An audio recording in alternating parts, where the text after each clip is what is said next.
Happy Saturday morning, people. Well, it's Saturday for me. It might not be when you're reading or watching this, but I thought it was probably about time to start talking about the next chapter and events of what's happening at the moment. As you can see, I'm in some gym gear because I was about to do some Pilates. I had a bone scan the other day and I am on the end of the scale of osteopenia, which is just before you get osteoarthritis. So I have a lot to look forward to. So actually you've got to do a lot of weight bearing exercises. So we'll see what I can do this morning. But in this chapter, I just really wanted to talk about, although I've got so many good things, family and friends and all these people who support me and everything, I still cannot get over the fact that I can't do half the things that I could, let alone all the things. I mean, I really am struggling to accept this in any way. And I guess that's a good thing because that's the fighter in me. But it's also so hard because I can't do stuff with the family. I'm almost like stopping them doing things, and that's not a nice feeling. For example, recently Mark started taking the girls to some fun skiing lessons, just something a bit different, and the girls would do it and Mark would send me videos because he'd say, you know, you shouldn't be here, it's far too packed, COVID was rife. He was like, so I'll go. And, you know, I was like, okay, fine. And he'd send me videos and then they'd go the next time and then I'd be getting a bit pissed off and then they'd be going again and then I'd really want to go, but then I forgot that I actually booked JJ's grooming in for that day and they were squeezing his anal glands. Who knew that was a thing?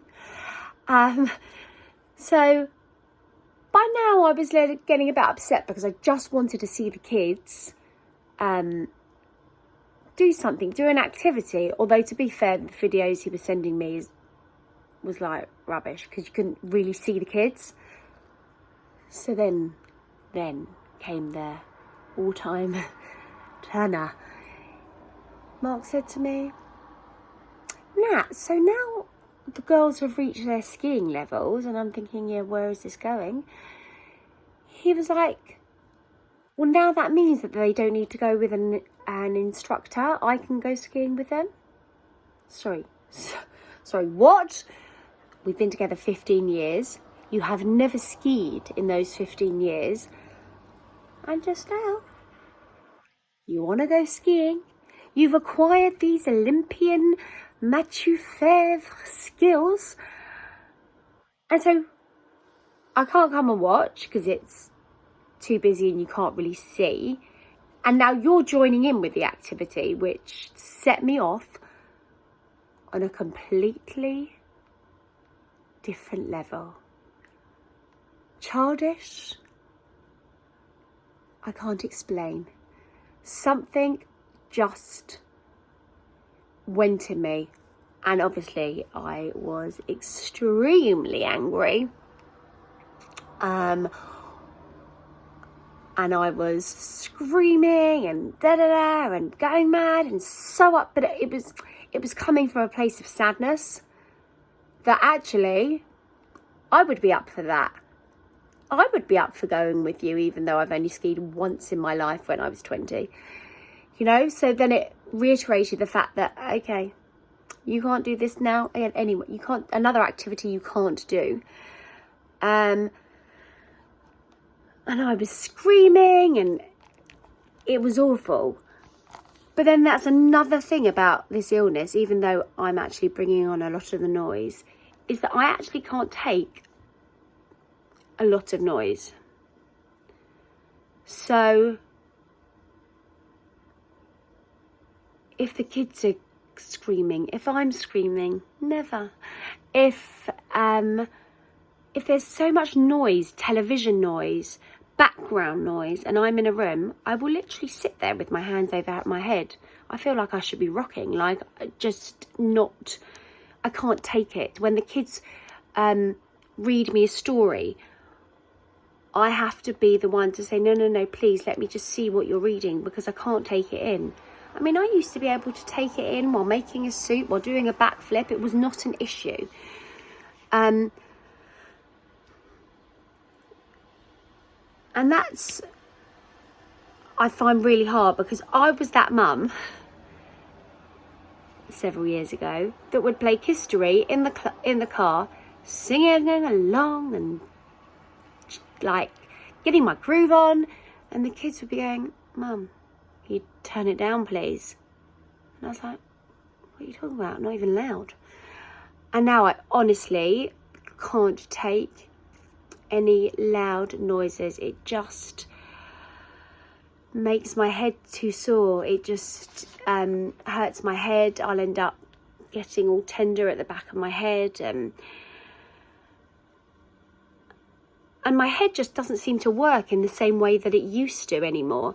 And partly that is because, you know, we're growing older, and, you know, how many times have you lost your phone and your wallet and your keys? And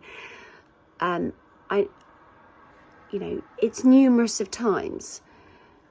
But this is like an alien has taken over me. It's just not even normal. It's like a brain fog of a different kind. I wake up in the morning. Some days I don't know what year it is. I mean, the best was when I said to Mark, "Oh, is it Monday or Tuesday today for my pills?" And he's like, "No, it's Wednesday." And I was like, "Great, I've just lost 2 days." Or I look at my diary in the morning and I'm seeing what I'm doing, and I put my phone down, and I swear to God, a minute later I pick it up and I look at it again, and I'm trying to take it in, and I'm like, okay, I got it this time, and I put it down, and then I'll pick it up again, and I'll be like, I don't understand what's going on.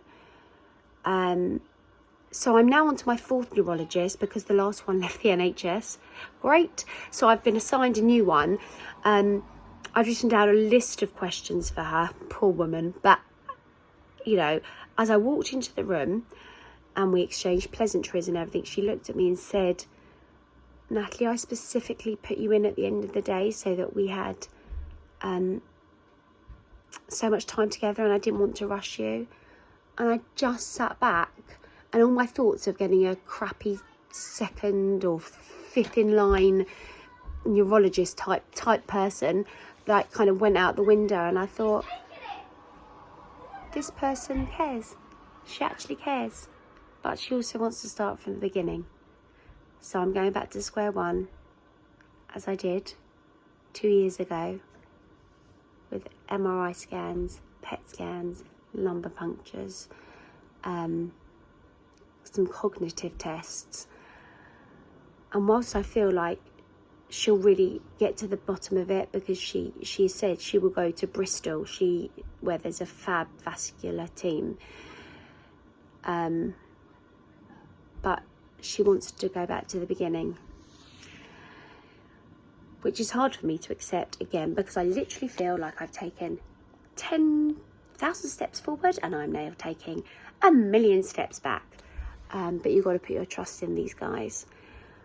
Fingers crossed, and I'll let you know. Thanks.